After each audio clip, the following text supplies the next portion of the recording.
Today's very latest news coming to you first from the fabulous Pattaya Media Group here in Pattaya. And if you could like and subscribe, that would be amazing. Thank you. The National Anti-Corruption Commission has announced that it will oversee an investigation into the alleged involvement of several high-ranking policemen in a large online gambling network which was closed down earlier this year.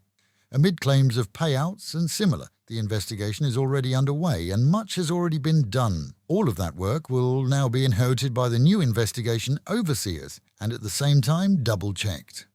A police review of the mass fight between members of the third gender in the Bangkok Soi this week has seen the police commander stating that a review of the area has revealed no evidence of Filipino ladyboys plying their trade.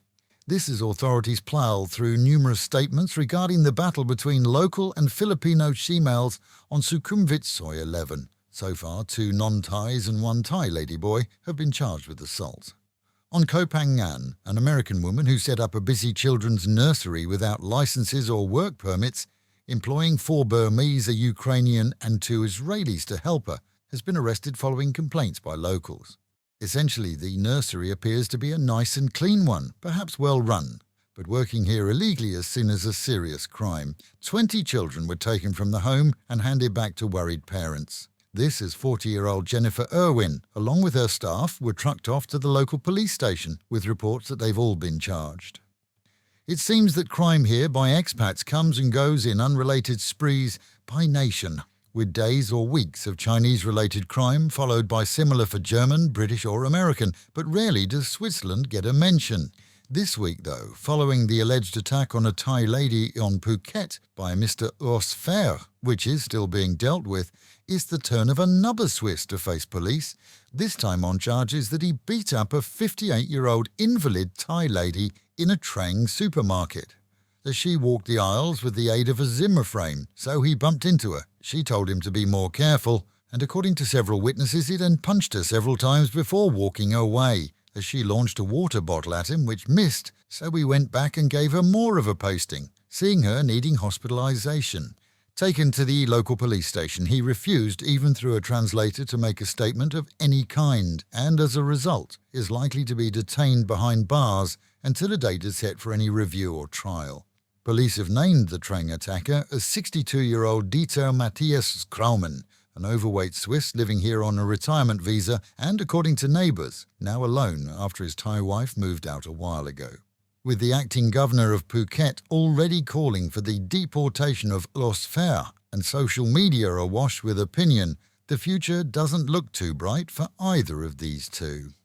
In Royet, when a local policeman took up with a teenager, his 55-year-old wife was less than impressed. It seems that after 20 years of marriage and no children, he was, according to the wife, dating a girl when she was just 14 years of age. The wife put a stop to that, only to find out they got back together later, and now, according to her, the 17-year-old girl is pregnant.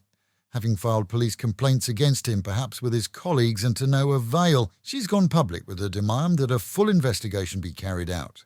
According to her, the girl's parents, when contacted, said simply, "What can we do if they love each other? We just need to let them be together." If and when immigration checks on a British tourist, Mark Garland, for any reason, they're likely to be confused, as he isn't a he, but a they. No, this isn't a gender tale, but issues began a while back when airline staff were confused at the time of plane boarding to see Mark Garland had 2 different seats and 2 sets of luggage. Only when approached did not 1 but 2 Mark Garlands meet their oppos for the first time in their lives. They got chatting on the plane and are likely to meet up here at some time, which of course could cause even more confusion. For identification purposes, the one is a 58-year-old British man with his head shaved. The other is a 62-year-old British man, also without hair. Meanwhile, at home, and condo residents living adjacent to Pattaya's beach are up in arms over what they describe as daily, actually nightly, illegal firework displays, which keep them awake at night.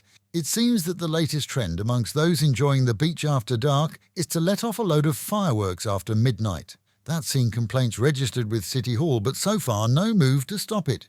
A video clip sent to us by a listener is more than clear, and residents are wondering how long it may take for a complaint to filter down from City Hall to the police. And the Pattaya Entertainment and Tourist Industry Association this week organised a fundraiser for food and perhaps cash for the Camillian Centre in Rayong. That's a home to numerous youngsters with severe disabilities. Better known to many as simply Father Giovanni, as he founded and ran the home for a long time, the centre is desperately in need of funds according to them.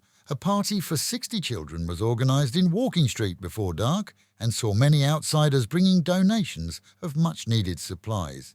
For details on how to donate, Google Camillian Rayong. And with the Met Office promising highs today of around 33 degrees, dropping down to 28, another humid day with cloud and sun, but the real feel of 39. Local and national news today from Fabulous 103 FM and Fabulous Pattaya Media Group. And to get a notification every time we release another bulletin or programme, like and subscribe to our channel, Fabulous Pattaya Media Group, by using the link below.